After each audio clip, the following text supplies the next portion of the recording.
corpus law is online, and we have green board here. So we'll just start in just a minute. We'll wait for others to join the session. I'm going to share my screen. There'll be a brief introduction from me about SCORE, and then I will bring up Chris's slides, and we will have an excellent presentation from him. I've hosted him in the past, and I've always enjoyed his knowledge and his ability to communicate legal ideas to the small business world. So looking forward to a great session this evening.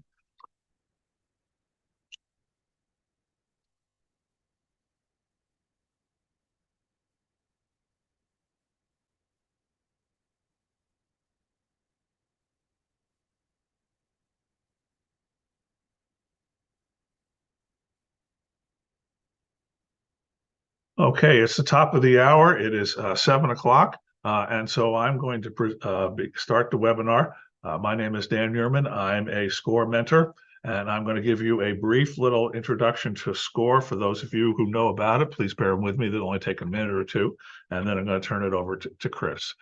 SCORE is the largest network of free volunteer small business mentors in the nation. No matter what stage your business is at, SCORE has a mentor for you. You can easily request a mentor to help you start, grow, or transition your business today. SCORE's mission is to foster vibrant small business communities through mentoring and education. We aim to give every person the support they need to thrive as a small business owner. Small business drives our national economy through business formation, job creation, wealth building. Small business are critical to a vibrant community in our society. Our volunteers at SCORE give freely of their time, energy, and knowledge to help others. You will never be charged a fee for a SCORE webinar or for any SCORE service. We serve all different kinds of groups: Black entrepreneurs, veteran entrepreneurs, Hispanic entrepreneurs, and women entrepreneurs, to name a few. SCORE was the chapter of the year in 2002. During that time, 501 new businesses were started, 808 jobs were created, and about 7,581 services were provided. Because our work is supported by the U.S. Small Business Administration and a few generous sponsors, we thank our network of 10,000 volunteers nationwide. We are able to deliver all our services at no charge. SCORE Cleveland, this is the website. So you just have to go say SCORE Mentor Cleveland. If you just say SCORE Cleveland, you'll get the Guardians website. So if you're interested in baseball, that's great, but you won't get a SCORE Mentor. So say SCORE Mentor Cleveland, and that will work. Have we already done that? Okay, for those of you who have phones, I want to give you a minute. If you would like to capture with this QR code the home page and also how to request a mentor, I'm going to leave that up for a full minute. To give you a chance to get those links. We will show these links again at the end of the webinar. So just hang tight while we let the people who want to capture this get it. This is easier than putting a link on the screen and say, I can't copy that fast. Well, let your phone do the walking for you, and you'll be great. Just a few more seconds here, and then I will close this off and bring up Chris's material. Chris will introduce himself, tell you a little bit about him and his law firm and his practice, and we'll be off to the races. So let me close that. And let me close that file. And let me bring up the other one. This is Chris here. And what I want to do is move this out of the way.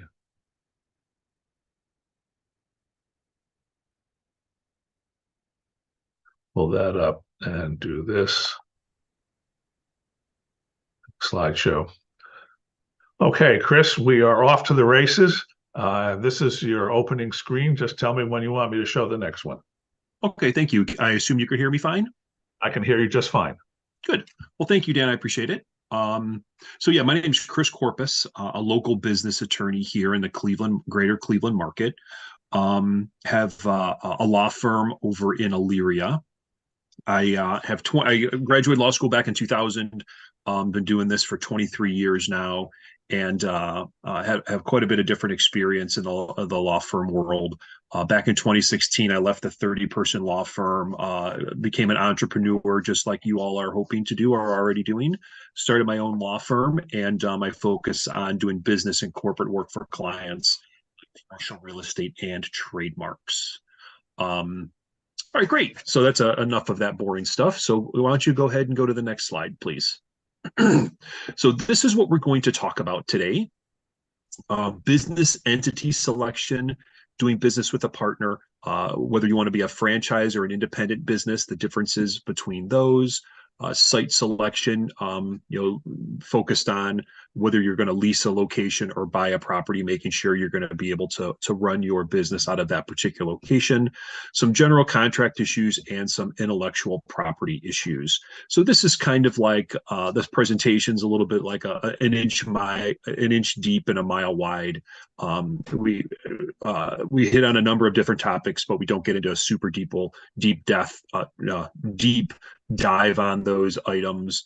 And because everyone that's attending has a little bit different experience. Some are brand new, just looking to start their entrepreneurship venture, and other people have a little bit more experience. So this is just kind of a quick overview. So next slide, please.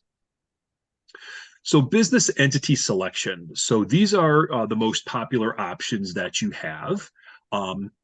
The first is obviously a sole proprietorship. Then we'll talk about a general partnership, a limited partnership, a limited liability company, and a corporation. So in the 23 years of doing this, I've never purposely created a sole proprietorship or a general partnership for someone. And why is that? And that's because you're personally liable for everything you do, whether you're operating as a sole proprietor or a general partnership. And that usually, most business owners do not want to be personally liable. Business owners do not want to personally sign contracts, leases, utility bills, obligations with vendors, because if you're signing personally in your own name, if anything goes wrong, then it's going to be your bank account, your home, your car that are potentially up for collection. So, but a sole proprietorship and a general partnership, those are just created as a matter of law. So the examples I like to use are, you have a bakery out of your home, you're selling crafts at a street fair, anybody could do that. But ultimately, once you make something and start selling it and you get paid for it, whether you meant to or not, if you're doing it on your own, you've created a sole proprietorship. And if you're doing it with a family member or a buddy, then now you've created a general partnership. So very easy entities to do business out of, because there's no formalities involved really, because you're the business. So once I talk to someone and I say, okay, well, if you're making these cookies or, whatever it might be, someone gets sick, if you're a sole proprietorship or a general partnership, now you're personally responsible. So that's generally why one of the main reasons why someone does not want to be a sole proprietorship or a general partnership. And then when it relates to general partnerships, you're personally liable for everything you do, and you're personally liable for everything your partner does. So if you're the salesman and your partner's the cook, ultimately if the cook, or the baker, does something improperly and people get sick, you're ultimately also responsible for that, even though you didn't make the food. And so when people hear that I'm going to be personally responsible for something my business partner did, now they really say I'm not involved. I do not want to be a general partnership. The other option is a limited partnership. And, limited partnerships did have their place before the 1990s when limited liability companies were available. But ultimately, there's really, in my opinion, there's really no reason to have a limited partnership now that you could structure a limited liability company in a way similar to how a limited partnership would work.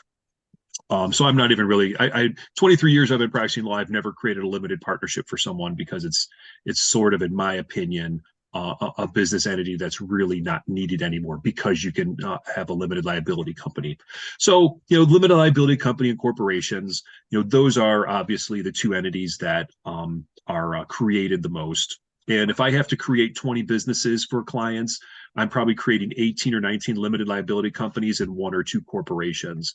And for the people who select a corporation, there's usually some reason for that. It's not just, oh yeah, I'd like a corporation. I want to be treated just like Walmart or General Motors, with all those different formalities. So Most people, would rather have the flexible entity like a limited liability company. So then talking a little bit more about limited liability companies, um, they're relatively new as it relates to corporations. Limited liability companies have been around since the 1990s, where corporations have been around for hundreds of years. And so a limited liability company, the owner is referred to as a member, where a corporation, the owner is referred to as that shareholder. And with a corporation, you have a division of decision making that occurs. You have a board of directors that makes the 10,000-foot decisions. The board of directors hires the officers. The officers are like your president and vice president, secretary, treasurer. They're the day-to-day decision makers. And then your shareholders are, only make a couple of decisions. Do you buy and sell the company? Who do you hire as the directors?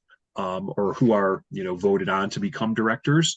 So you have these three different levels of decision making, and for the vast majority of my clients, the shareholders are also the directors and also the officers. So they're wearing three different hats. Whereas a limited liability company, like I said before, you're referred to as a member or the owner, and you can treat your business, your decision making, where all the members make the decisions. So now you've collapsed the shareholder, director, officer roles all into one role as a member. If the membership does so choose, the members can appoint or elect a manager, and that manager is the person who is similar to like a president, and that manager can make a series of decisions and having to go back to the members to make all those decisions. So a little bit different decision making to consider whether you're going to pick a limited liability company or a corporation. And so, but the nice thing about a limited liability company or a corporation is you have limited liability. And so if that example of someone making, a baked good and somebody gets sick, as long as you haven't done something illegal or fraudulent, then basically the creditor can only come after the assets in the company. So your personal assets are not up for collection as a member or a shareholder of that limited liability company or corporation. And that's really what attracts people to these corporate entity selections, whether it's a limited liability company or a corporation, is that limited liability protection. And so, the example of, okay, so if you say that I have limited liability, what do I lose if a client or a customer does come after me for something that I've done wrong?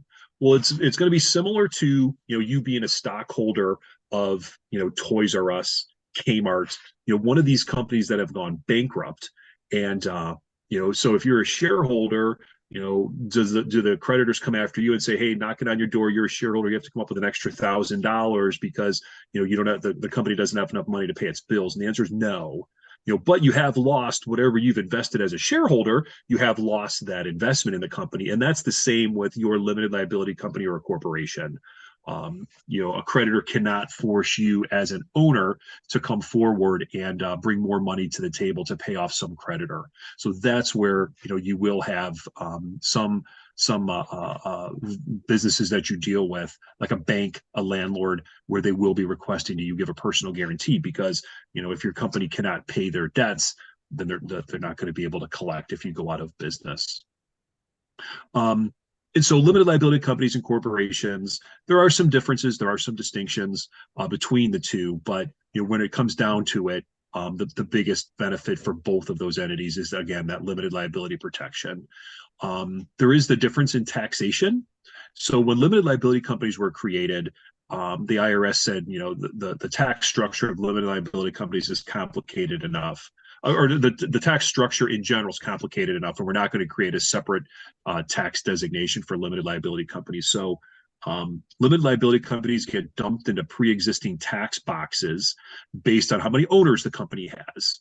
So if the limited liability company has one owner, then by default you're taxed as you're a sole proprietorship. Again, only for tax purposes, not for liability purposes. If you have more than one owner, then by default, you're taxed as a general partnership. And then the limited liability company can make the sub S tax election if they so choose. As a corporation, by default, you are taxed as a sub C corporation. And the C status means that your corporate entity itself pays tax, and that's that lower corporate tax rate. And but being taxed as a C also has double taxation built into it because you pay tax when you earn it, and then you pay tax again when you make a dividend distribution to yourself. But a corporation can also make the S election. And the S election is a pass-through election. And that's the same election that a limited liability company can make. And your corporate entity itself does not pay tax. All the income taxes, profits, losses flow through to your personal tax return, and then you pay tax off that personal tax return. So you do not have double taxation in the situation if you make the S election, or if you're taxed as a general partnership, or you're taxed as a sole proprietorship. But there are better, this attack, it's an accountant question, which is going to make most sense for you, and how you're going to be taxed. So, it is always important whenever you make a business decision, there's always usually some tax ramification to that. So I work very closely with the accountants for the clients, setting up the business, should it be a limited liability company or a corporation? Are we going to be making the S election? If it's a limited liability company, do we want to be, a sole proprietorship? Do we want to be taxed as general partnership? So you really do want to work closely with your tax professional and your lawyer. And so the S election, there are limits on when you can make the S election. You can only have one class of stock. You cannot have common and preferred stock. You cannot have any non-foreign or you cannot have any foreigners. You have to be U.S. citizens basically to be able to make the S election. So if you're going to have someone from another country that's going to be remote and help you with your business, whether they're in England, Canada, Mexico, you name it, then you will not be eligible to make the S election if they're an owner. So you would then be, if you don't want to be taxed as a C corporation, then you would want to be a limited liability company, get taxed as a general partnership. So you do have some of those initial tax questions that you have to answer based on who your owners are going to be. And then with the corporation, like I mentioned before, you have directors, you have officers, you have your shareholders all making different decisions based on the operations of that particular business. You can go ahead and go to the next slide. Now, and then ultimately, one of the biggest issues that I face with my clients is doing business with a partner. So I have a lot of clients, they come in, they say, this is my idea, this is, my thought, this is what the business I want to run. And then they're all of a sudden at some point in time, they're like, yeah, I want to bring someone in as a business partner. And my first question is always why? Why do you want this person to be a business partner with you? And a lot of times they're like, they're a good worker, they're a hard worker. I'm not paying them as much as they would normally get if they were out and, at a different job, and I want to reward them for that. But I'm always like, is this person partner worthy? And, because once you make them a partner, it's really hard to make them an unpartner. Or like whether you make them a member of your limited liability company or a shareholder of a corporation, makes it very difficult. You can put provisions in the agreement to say, if you're no longer an employee, you have to get your ownership has to get redeemed, but once they're an owner, usually very difficult to make them an unowner, to redeem them. And plus, if they're a 2% owner, 1% owner, or 40% owner, they're a minority owner and they have minority rights. So many times, business owners, when they're the sole owner, they're used to, running expenses through their company that, maybe they wouldn't want to run through for another business partner. But if you're paying your car through the business, through your phone, dual trips where you allegedly have a business trip, but then you tack on vacation days, all these different things, now you have to be offering these same to your business partner. Otherwise, you're going to be found to be breaching your fiduciary duty to that minority owner. So, there's ways that you can compensate and reward good workers without having to actually make them a shareholder or a member or an owner of your company. And usually, the example I like to give is, okay, so you want to make this person an owner because the person is always looking at the good side, but this is like a Clint Eastwood movie, right? You have the good, the bad, the ugly of ownership. And not all, the ownership, being an owner of a company always isn't good. Sometimes you're like, oh boy, we got a capital problem and we need, an extra $20,000. And if you're a 40% owner, that means you got to come up with, what, $8,000. And are you really going to come up with a capital call with $8,000 for my business? And usually when this potential owner is that reality is mentioned to them, they're like, oh yeah, I'm not prepared to put any money in your business, but I sure will take a profit distribution. And so if the person isn't willing to put money up if times are bad, there's ways that you can give alternative employment compensation to that person to reward them, bonuses, potential distributions when you make a profit distribution to yourself and things like that. So there's ways to reward employees without having to make them a full-blown owner in your company. And when you do have a partnership, whether it's 2, 3, 4, 5 owners, you really have to understand who's going to be doing what jobs and what tasks on a day-to-day basis. Because if you have 2 chefs and you have a bakery, you both can't be cooking. Someone's got to do the front of the house, someone's got to do marketing and sales and ordering. Not everyone can always just be baking. So, you do have to have a very good understanding of who's got what roles, who has what responsibilities. Even a business partnership is no different than a marriage. And what's the percentage of marriages that end in divorce? About 50. And what are the percentages of business partnerships that end because of the disputes between owners? It's about 50. Right. So I mean, you really have to be careful going into business with a partner. And when as a generalization, when marriages have trouble, why is it? Different expectations, lack of communication, no different in your business. If you ultimately have entrepreneurs, business owners, and you're young, you have your whole life in front of you. And so what you think of as, I'm going to spend my whole life in doing this business, next thing you know, you get married, you have kids, someone gets sick, you move away for another opportunity, and you don't have as much time as you used to in this business.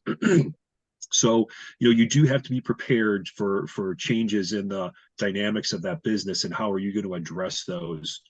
And so that's why I do think that, the partnerships that I have, and when I say partnerships, I'm not talking about a general partnership. I'm just saying more than one business owner. Generally, they're the skills that they both have, that the partners have, are complementary. They're not overlapping. So one is good at the numbers, one's good at the administrative side of things, one's creative. They're not both trying to, be in each other's business and do all the same tasks. They do have a good division of who's going to be doing what tasks throughout their business day. And then I have this last bullet point in here about financial considerations, because I kept having a client say, hey, I got this investor. He's going to invest in my business. And I'm like, okay, how much percentage ownership are they going to get? They're like, none. I'm like, then what are they doing? They're like, oh, they're going to give me money. I'm like, well, do you have to pay it back? Oh yeah. I'm like, well, they're a bank. They are not an investor. To me, an investor is Shark Tank. I like your product. I'm going to give you $100,000 for a 20% ownership stake in the company.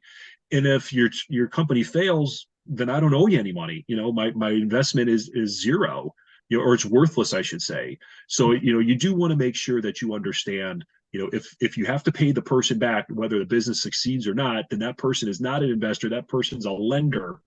An investor, in my opinion, is someone who invests money in your business. They get an ownership stake back, and they only get paid if your business is successful. If you're going to be borrowing money from a family or a friend, I think that you should always have these things documented in writing. But family and friends, even doubly so. Because you don't want to, a family member or a friend give you money, and the next thing you know, you're wearing the best clothing, you have a new car, you have a new phone, whatever it might be, and they're like, where did you get all the nice stuff? You're like, don't you remember? You gave me 15 grand. You're like, that was for your business. Well, I got to look good to run my business, or they are doing very well. And the person never, pays the other, the family member back. You're like, well, you're doing well now. You have extra money. He's like, oh yeah, I'm rolling in money. You're like, did you want to pay me back? You're like, oh, you never asked for money back. And you're like, but it was assumed when you had the money, you were going to pay me back. Well, you never asked for it. And so you really, then, now you're not going to have fun at family affairs anymore. You're maybe going to have a falling out. So if you're going to borrow money from a friend or a family member, and obviously anyone, you really want it to be clear, repayment terms, when you're going to repay. It could be, hey, don't pay me until you start making money. Don't pay me until this event happens or you graduate from college or whatever it might be. But you do want to have some sort of understanding and expectation as whether payments will be made, or is this truly a gift? And if you make it big, pay it forward. Help someone else out. I don't need that money. It was there for you, and I'm happy to help you. But ultimately, make sure that you help someone else out when they need it. So, but ultimately, everyone's on the same page then. All right, next slide, please. And then franchising or independent businesses. And I have both. Obviously I have more independent business owners than franchises. But like today, I just had a franchise business owner. They sold their business and they just closed today. So it's really, it's like going golfing, right? You don't go golfing with one club in your bag. You have all these clubs in your bag for all these different shots that occur. And that's the same thing with these independent businesses or franchises. So franchises, I think they do have their place. But in my opinion, kind of as a generalization, you really can't be a real creative person, if you want to be a franchisee. And why do I say that? It's because you agree that you're going to follow the franchisor's operations manual, right? The franchisor is going to say, this is how you run the business. Here's an operations manual. Here's how you start your day. Here's how you unlock the store. Here's how you advertise. Here's where you place the furniture. Here's your recipes. And you can't deviate from it. And if you deviate, you're going to get in trouble. And so, but if you are, willing to follow their rules and, run their business as they tell you to, you're probably going to be successful, because they've worked out all the kinks. And the franchisor has dealt with all the mistakes and the U-turns that need to be made when something doesn't work out. Like you may say, hey, this is going to be the greatest and best customer management system, and then you're like, wow, that really didn't, I need one more functionality and they can't offer it, so now I gotta, that was wasted money. I'm gonna have to get a new customer relations management system or whatever it might be. So but franchisors, they're not all built the same, right? You really have to understand how long the franchise has been around, how many franchisees they have, what kind of support network do they have, talk to other franchises, are franchises closing, are they growing, are they in your area? So, there's different franchise fees that you have to pay up front. So you really want to understand that franchise itself. And there's actually a franchise that's a franchise, that helps you find franchises. And it's called FranNet. That's just one of them. The funny thing is that they're a franchise, and they put you through like a personality test, to figure out what your business experience is, your management experience, your business acumen, and then ultimately match you up with franchises that are going to ultimately complement your skills that you currently have or supplement the skills that you don't have. So there's a lot of options out there if you are interested in being a franchise. And quite frankly, the breadth of franchises is shocking. The amount of the number of different types of businesses that you can operate as a franchise, it's almost limitless. But then again, if you do want to, you like to tinker, you like to change, you like to, always be experimenting and trying the next new thing, then that's where the independent business comes in. First, you don't have to pay that upfront franchise fee. You don't have to pay between 7 and 14 or 15% of every dollar as a royalty to the franchisor. And now this is your business and you can run it as you see fit. And will you make mistakes? Always. But ultimately it's your business, and you're not accountable to anyone, which is a good and a bad thing. But ultimately, the vast majority of my businesses are independent business owners. Many times, these individuals, they were working for a company, they decided to leave, start their own business, build their business or their own little empire into what they want it to be, because they think that maybe there's another way to offer the product or service, whatever it may be. And so, there's really no right answer. It's what's going to fit for your situation. But you have to be careful with the franchise. As part of the franchise agreement, there will be a non-compete.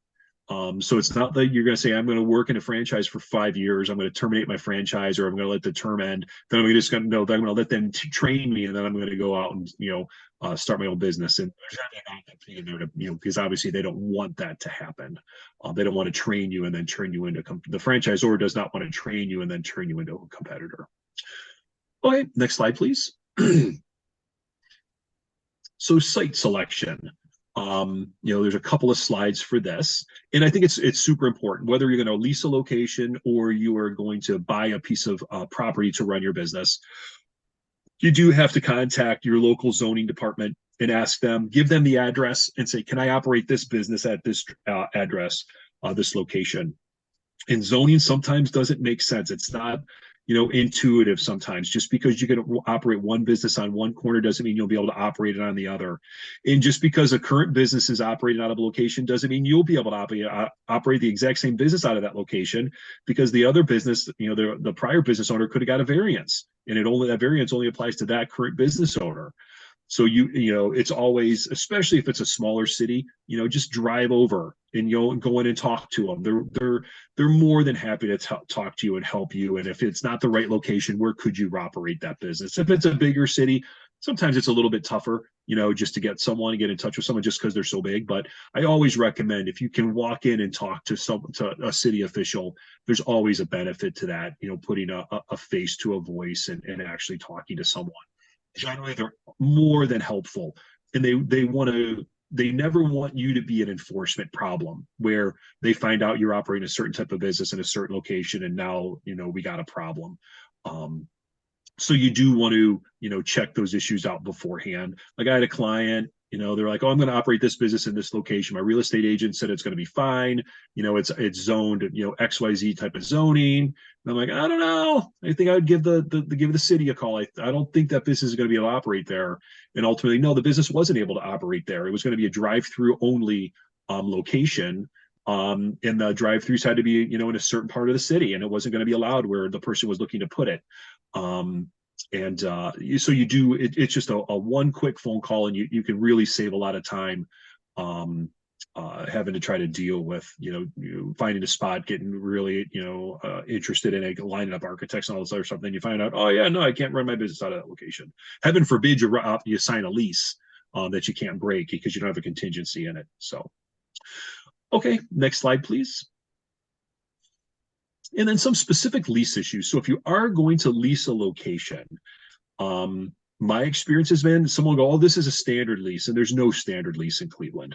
All these provisions that are on this slide are going to be in your lease, but I've never seen two leases that are exactly the same. Everything is a little bit unique to the location, to the landlord, to the tenants, to the other tenants that are on the property. So when someone says this is a standard lease provision, I have not found that yet. There may be typical provisions. Like, I was talking to someone, it was on a business transaction. They're like, "Oh, this is market, this is market, this is standard." And I'm like, yeah, it's standard that this issue is discussed and negotiated in every transaction, but it's not that it's handled the exact same in every transaction. So, but anyway, so we have term and renewals. Your lease obviously will always have a term. It could be 6 months, a year, 3 years, 10 years, but there will be a term set forth in your lease. And you want to see if you want to have automatic renewals, that the landlord does not have to approve of the renewal as long as you're not in default. The tenant has the absolute right to renew. And then the trick is, what's the rent going to be in the renewal terms, and you can try to negotiate that in advance. Then your rent generally will have, some combination of monthly rent, percentage rent, and CAM. Generally, every lease you're going to be paying monthly rent. That's how much am I going to pay you every month for the privilege of renting space from you. CAM, that's your common area maintenance.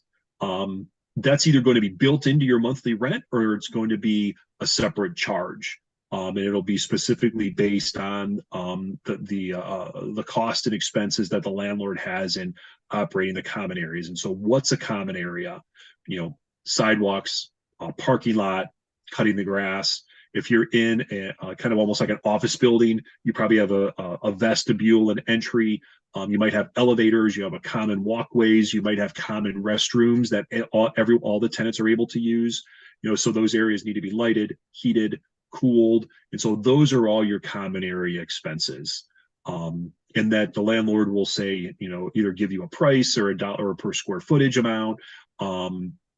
But it generally is pretty clear in the lease if you're going to be paying common area maintenance, or it, might just say that common area maintenance is part of your monthly rental payment. So that just means that the landlord has figured out how much they charge, how much it costs to run the common areas, and they just charge you, just make up a number, an extra $50 a month as part of your monthly rent to compensate the landlord for the common area expenses. So you're paying for common area expenses one way or the other.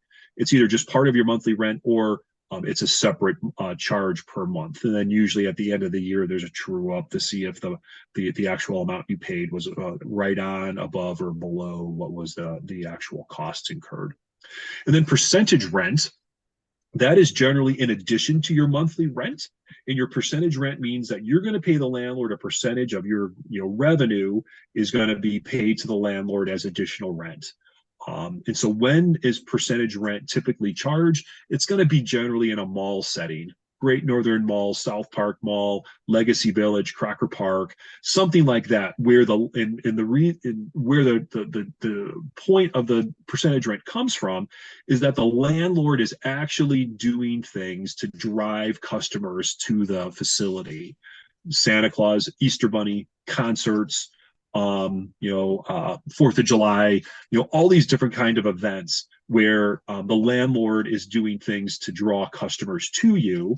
And because the landlord's doing things to draw customers into the location, other than just the mix of the tenants, then the landlord is like, hey, I should get a little bit of your rent, a little bit of your sales as a percentage for additional rent. So that's usually, it's going to be very difficult to negotiate away percentage rent if you're in a mall setting. But if you're just in a no-name strip mall, generally there would be no percentage rent that's charged. Triple net lease, this is landlord expenses that the landlord is asking the tenant to contribute to. So typically the landlord, has the property taxes to pay. And so if, the landlord could say, hey, I want the tenant to pay their pro rata share based on the number of square feet you release in comparison to the total potential square footage to be leased. And you're going to pay your pro rata share of the landlord's property taxes, of the landlord's insurance to insure the property in case of a fire, and possibly even the landlord's costs to maintain and repair the exterior portions of the building. So if you're in a triple net lease situation, you're in a pretty nice location. You're going to be in a Class B, Class A, property. People are going to be desiring to move into that location. If you're in that no-name strip mall, more than likely the landlord's not going to be able to justify a triple net or even a double net or single net, which we'd be paying for one of those, the property tax or the landlord's insurance. So you do want to double check that lease to see if that, and again, if you read through the lease, you'll see it should be pretty clear that, those are costs that the landlord's trying to get the tenants to pay. But again, if you're going to be in one of these really nice locations, a brand new kind of strip center that got built, that's very nice, Crocker Park, Legacy Village, and Avon Commons, whatever it might be, you're probably going to be some sort of triple net or double net as part of that, because they can demand it, because the tenants want to be in those locations, and generally have very low vacancy rates. Landlord responsibilities and tenant responsibilities, those go hand in hand. If something breaks or fails in your leased location, someone's got to pay for it. And so these provisions are usually right next to each other in the lease. And generally, if the lease doesn't say that the tenant is specifically responsible for it, then usually by implication, then the landlord's responsible. And it could be repair, maintain, replace. So you really have to look to closely to see what your obligations are going to be. Typically the tenant should be repairing. Typically the tenant should be maintaining. Generally the tenant is not replacing things. The tenant, a replacement is a capital expense. A cooling system could last 15 or 20 years.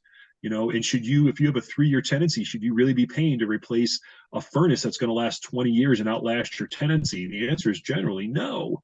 And so you really want to be careful. And the heating and cooling system are the banes of tenants' existence. You really want to make sure you understand what your responsibilities of that are going to be. And so, you can try to, negotiate in caps, as to the tenant's maintenance and repair responsibilities, to say, hey, the tenant's responsible for the first $1,500 of maintenance and repair costs per year. And then after that, it's going to be the landlord's responsibility, or whatever that potential number is. But you do want to really, understand what your responsibilities are going to be. And then the problem is, if the tenant's supposed to maintain and repair, but the landlord replaces, you want to make sure that the tenants and landlords responsibilities are in sync, because you don't want the landlord to go, no, tenant, just keep repairing, just keep repairing, just keep maintaining. And you're like, well, the tenant's like, landlord, you really need to replace it. You're like, no, just keep repairing. And so you want to make sure that the incentives for both parties are equal. Personal guarantee, like I mentioned, in the first slide, you set up a limited liability company and a corporation in order to limit your personal liability, but the landlords and banks know that, so that if your business fails, you may still owe some time on your lease. And so, the landlord's not going to be able to collect against your company once it's closed. So they may have a personal guarantee in there, but you really have to be careful, when you're looking at the personal guarantee and how long it is. Is it for the first term? Does the personal guarantee go away on your renewal term if you're not in default? Should the personal guarantee only be up to the amount that the landlord improves the space with tenant improvements? So you do want to, really look at that personal guarantee and see how much as a tenant you can minimize it, especially in that commercial setting. Signage, where are you going to put your signs? Behind you. Are you going to be on the monument? Can you put a sign above your front door? So you're going to put signage in the windows. Sometimes, landlords get really worked up about their windows, not liking signage on the windows. They like people to be able to see in and see that there's a lot of activity. The landlord likes people to be able to see in the locations to see that there's a lot of activity. So, if you have your sign package and what you're going to want to put up, you want to get the landlord to agree to your signage, in my opinion, before you sign your lease. That's your time when, as the tenant, before you sign your lease, that's the time you have your most bargaining leverage. Once you sign your lease, now the landlord, generally want to work with you. They want you to be successful, but the tenant's greatest leverage is before the lease is signed. Restrictions and covenants, very important. You want to know that if there's any restrictions on what you can or can't do or sell at your location, if there's a Starbucks or a Dunkin' Donuts in the strip center, you're probably not selling coffee or baked goods. There's probably a restriction that says, you're not going to be able to sell that as long as it doesn't equal a certain percentage of your volume. So you want to check, to see, am I going to be limited on any type of product or service that I can sell? And covenants, you could ask the landlord, hey, I'm going to ask that you're not going to allow any other business that's similar to mine in this strip center. I have enough competition in the city. I don't need it right down the street or right down the strip mall. So you could also ask for a covenant from the landlord that they are not going to also lease to businesses similar to yours. Okay, next slide, please. So general contract issues. The biggest thing is, every provision in a contract means something. It's not there to be a paperweight. So you have to understand what you're signing. And if you don't understand it, that's where the attorney comes in to be able to explain it to you. And so you really want to, if you sign something with a blank in it, that means the other party can fill it with whatever they want. You sign a contract with a blank in it at your peril. And a lot of times contracts are there to allocate risk. Who's going to be responsible if XYZ happens? Warranties, refunds. Who's going to be responsible if this happens? So that is a purpose for a contract, is to try to say who's going to be responsible if a certain scenario occurs. But really, what I think is the most important is your statement of work, deliverables, and your compensation. That should be the meat of your contract. Saying, what am I going to do for you? When am I going to do it? How am I going to do it? What type of guarantee of any type am I going to give? So that's really the point for, in my opinion, that needs to be crystal clear as to, what you're going to do for your customer. You should be able to read it to your fourth grader, and they're going to go, oh yeah, no, I know what you're going to do, mom or dad. This is what you're going to do. So there should be no second guessing. There should be no interpretation. There should be no implied. It should be very clear, what you're doing, when you're going to get paid, one of the biggest things I see is that when customers take down payments and then, expect a payment at the end, that payment at the end should be very, very small, 10%. They're like, oh yeah, they pay me 1,000 down and 9,000 at the end. I'm like, oh, that's a disaster, right? I mean, they should be paying you 1,000 down, and then there's some progress payments, and then the last payment should be $1,000 or something like that, to say that everything's good, and you're going to complete the job. So, you really want to, be careful as to, back ending or backloading payments, so that if a customer, doesn't pay, then you're only out that 500 or 5% or 10% and not 50 or 60%. So really, think closely about, how you're going to get compensated in the terms of that compensation. And then boilerplate provisions. If you read enough contracts, you're going to see that at the end of every contract, there's all these same provisions: governing law, waiver, counterpart and signature, and all these, and so, those all have a purpose, and they don't mean something until they mean something, until you have to go back through and say, okay, if there's a dispute, where's this dispute going to be handled? You're like, oh my gosh, I'm doing some business with someone in New York, and I got to go to New York City to file a lawsuit against this person. This is a disaster. You might not be able to negotiate it out, but you at least need to know going in, do I really want to do business with this service provider that's out of state in California? Or can I find someone that can do a very, very, very similar service, and they're right here in Northern Ohio, that if I do have a problem, it's very easy for me to get restitution from them. So just because you can find someone online, like someone did that, they found someone online to do some web service. And I'm like, why? I mean, you couldn't have found someone from the greater Cleveland area to do this work. They're like, oh yeah, I found them on the internet. I'm like, but you couldn't have found someone on the internet closer? They're like, well, I never really looked much. I go, well, now you got a clown show on your hands, because now you're having to enforce this contract against someone in Arizona. As opposed to, could you have just found someone that gave a very similar service for a very similar price locally? It just makes it a lot simpler for you, for customer service reasons, to know that they're legitimate. If you have a dispute, they're down the street from you, in a court nearby. So these boilerplate provisions, while you may read them in all your contracts, they do have a meaning. And again, a lot of times you just gloss right over them until that issue actually comes up, and you're like, okay, now what do we do? And you go back to that provision. You gotta go, oh boy, I didn't know what that meant, or something like that. So, okay, next slide, please. So we're getting into some intellectual property issues. Very important. Every business is going to have some intellectual property issue. It might not be a copyright, it might not be a trademark, it might not be a patent, but you sure have business information that you think is going to be that should be maintained as confidential. So I think these are important. And a lot of times, your business, hey, I got this unique idea and it's going to differentiate me from my competitors. So you want to make sure that it's, kept confidential. So we're going to talk about non-disclosure issues, patents, copyrights, trademarks, and maybe just quickly touch on licensing. Okay, next slide, please. All right, so non-disclosure issues, you have non-disclosure agreements, or NDAs, non-compete agreements, and non-solicitation agreements.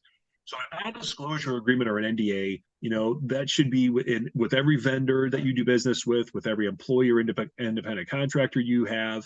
There should always be some sort of confidentiality provision that, any information that you disclose, that has some sort of unique, value to your business, should not be ending up on the internet somewhere, or being used for some other purpose that's for other than, with another company, and it's not for your benefit.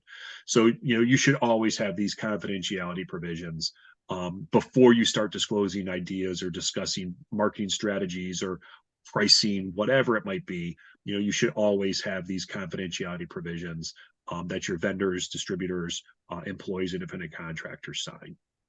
Non-compete agreements, non-solicitation agreements kind of go hand in hand. Non-competes and non-solicitations, they're both enforceable in Ohio. Non-compete agreements, I'd have to say they're disfavored. Across the country, more and more states are prohibiting non-compete agreements as restrictions of trade or restraints of trade. The Federal Trade Commission is trying to ban those by a regulatory matter nationwide. There's actually, if you do a search, you'll find that there is discussion of them, the FTC wanting to do that. I think it oversteps their authority, but that's where this is going. So just because you have a non-compete agreement and someone signs it doesn't automatically means it's enforceable. This Ohio Supreme Court has a test that this non-compete, the provisions have to be reasonable to be enforceable. Personally, I'm not a huge fan of non-compete agreements. I think they're very difficult to enforce. And it causes a lot of angst between both the employer and the employee or independent contractor once upon separation. What happens if you're going to have an existing employee or independent contractor sign it and one refuses to sign a non-compete agreement? Do you fire them? So non-compete agreements is there a place for them? Sure. But you just be very careful going forward and saying I want everyone to sign this, because sometimes they're difficult to enforce. But non-solicitation agreements, I'm a big fan of those. So a non-compete means if you leave my employment and for any reason you can't do your job within a certain number of years, for a certain number of years, within a certain radius of my company. Where non-solicitation goes, you can go out and compete. You can work for a competitor. You can start your own business. Just don't contact my clients. Just don't steal them. And so that's why I'm a big fan of non-solicitation agreements, because you're not restricting someone's ability to do a job. You're just saying, if you're so smart and you can do this on your own and you think I'm a horrible employer, then build this business up on your own. Don't try to steal my customers and do this on your own. So I'm a big fan of non-solicitation agreements, because if someone does want to leave and someone does want to conduct their business, they should be doing it and not stealing your customers that you entrusted them with. Okay. Oh, and then for non-compete agreements, non-solicitations, they have to be reasonable in time and space. So the number of months, probably between 6 and 18 months for a non-compete. You could probably go a little bit longer for a non-solicitation, 12 to maybe 36 months. Probably that even 36 is long. And then for the geographic area, it's generally the area where you do business. It can't be nationwide if you're doing business in, Cuyahoga County. So it has to be reasonable time and space. Okay, next slide, please. So now patents. Patents are federal law. States cannot grant patents. Patents are granted by the U.S. Patent and Trademark Office. Generally something that's an invention, discovery, something that's going to be novel. Filing fees are not great. They're not. The filing fees are not huge. It's hiring a patent attorney to assist you. That's where it gets pricey. But ultimately, if you like, hey, I got this new idea, this is going to be a differentiator. The big boys aren't doing this. I'm doing this. And that's why people are going to want to come to my business. Then if it's going to be that big of a deal to your business, which generally patents, potentially are, you really need to, and I'm not a patent attorney, but you really need to hire a patent attorney to make sure that you protect yourself as much as you can. Because if you're going to be in a space where there's large multinational companies, they have patent attorneys on staff, they have engineers on staff, and they're going to look at your patent and they're going to figure out however they can get around it. So, you really have to, if you think this is a big deal, then you need to treat it as such, in my opinion, and hire a patent attorney that's experienced in that area of law to help you. Okay, next slide, please. Then we have a copyright, and then the next slide is, you don't have to go there, but the next slide is trademarks. And people, sometimes my clients get confused between the difference between a trademark and a copyright. So a copyright, that's filed with the U.S. Library of Congress, and it's some sort of work of authorship, like a painting, music, lyrics, a poem, a book, could be content you write in a blog. That's going to be things that are subject to a copyright. Copyright, the filing fee is very low. And that's one area of law that I suggest clients give it a try. Try to see if you could submit your copyright on your own. Pretty user friendly to submit copyrights. But if you do have questions, there are attorneys that they do a ton of copyright work, especially if you're looking at possibly using someone else's work as part of your work, licensing and all these other things. So you really want to understand what you're using. Be careful with clip art. You want to make sure that if you are getting images off the internet, that they actually are common and free, and you're not taking someone else's image. Name, image, and likeness, big deal. Etsy, people that are famous that have copyrights, they do regularly patrol that to make sure people haven't stolen other people's copyrighted work. So, but that's what a copyright is. It's, think of a song, think of a book, things like that. And then next slide, please. So trademarks. So trademarks are what, again, you can have a federal trademark by the U.S. Patent and Trademark Office, or you can get a trademark, and that's going to be good for all 50 states, or you can get a trademark issued by the Ohio Secretary of State, and then that'll be good just for the state of Ohio. But a trademark is a source identifier. And you're like, well, what does that mean?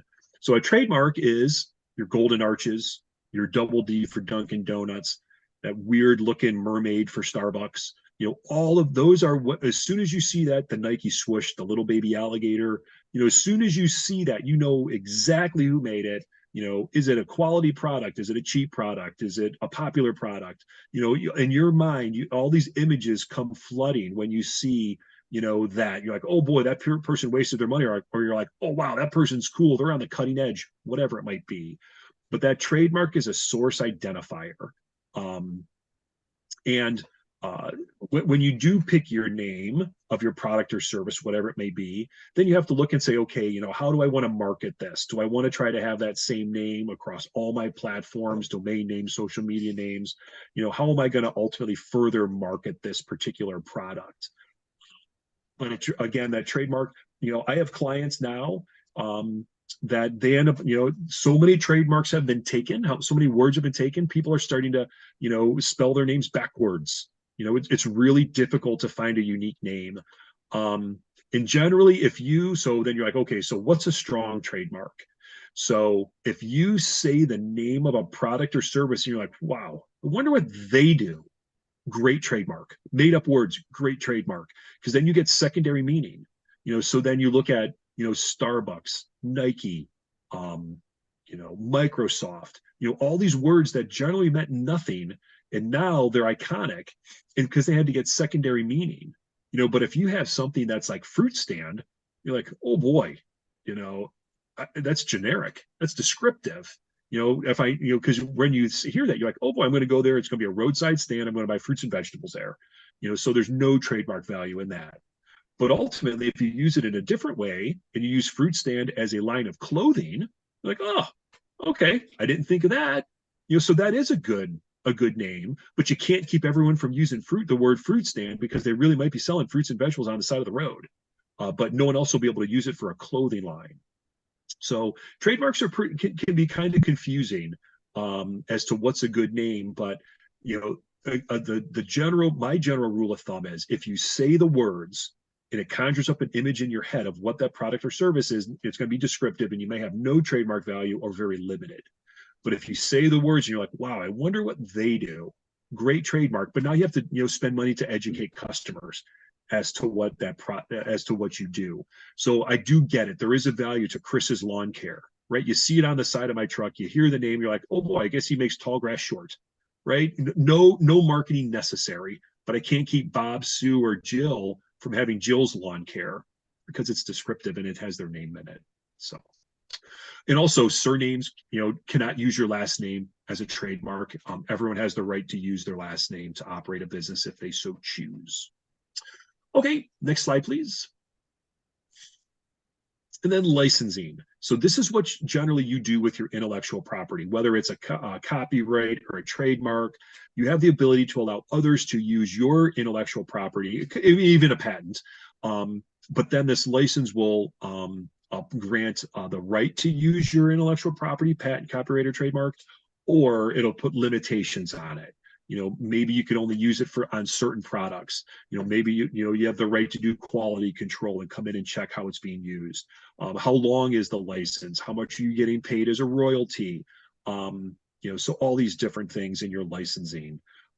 So it is important. I don't have a ton of clients that are, if you want to say, popular enough where they're actually licensing their intellectual property. More than likely, my clients are licensing someone else's intellectual property. But you want to understand the terms of that license agreement to make sure you understand what rights you have or what rights you don't have. Okay, I think the next slide, and then that is it. So like I said, this is like an inch deep and a mile wide, gives you a ton of information. make sure, hopefully, raises some issues for you to think of to say, okay, yep, I'm already doing that, or nope, I'm not doing that. Or, get you some questions to think about, or some things to review. So there we go. This is Dan Newman again. We're going to take some questions in the chat. If you'd like to put your questions in the chat, Chris can come back with his smiling face here and respond to them. If there's any questions, just put them into the chat, and we'll see if we can't get you an answer.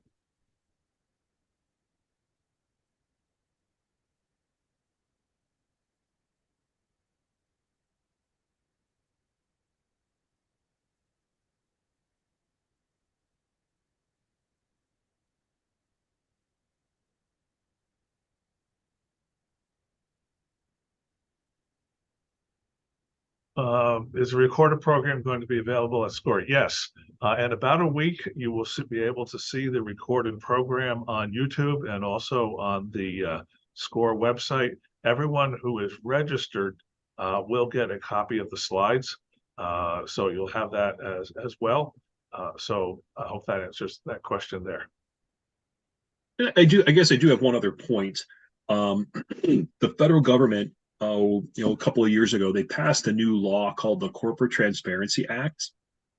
And that goes into effect, unless it gets continued, it goes into effect January 1st, 2024. And every small business, it's meant for small businesses, every small business is going to have a filing requirement with the federal government to disclose who the owners of the company are. Anyone who owns 25% more of the company needs to disclose their information. The person who signed the paperwork to create the company, the organizer or the incorporator, has to be disclosed. And there is a fine if you don't timely file that. So if your business is in existence on December 31st, 2023 or earlier, then you have all of 2024 to file this, submit this filing. If you create a new business on January 1st, 2024 or later, right now, you have to file this information within 30 days of the filing of your company, but they have submitted a rule wanting to extend that to 90 days. So I don't think it's super duper onerous, but it is ultimately something that every single business owner, including myself, is going to have to comply with in the year 2024. And you also have, as part of the information that you have to disclose, I believe you have to give a driver's license number or a passport number, and then a photograph of your driver's license or passport, whichever you use. And this whole system is meant to try to combat money laundering, fraud, sanction evasion, all these companies that are shells that no one can, the federal government or state governments cannot find out who the owners are for regulatory or purposes or crimes. So ultimately, this is going to go forward. I do not think that it's going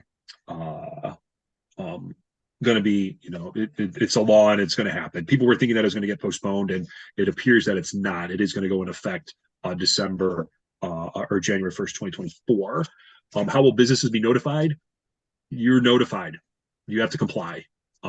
So there are, like myself, I'm going to assist clients complying with the Corporate Transparency Act, especially all of my current customers. I'll be contacting all of them with that. But ultimately, I don't think there's, I'm not aware that the Secretary of State is going to send out any information saying, hey, you guys got to comply. It's FinCEN. It's the Federal Crimes Network is who the filing is with. I don't think they're going to be sending out anything to all the businesses. I just think they're expecting you to know it. There are some exceptions. There's 24 exceptions on who has to comply.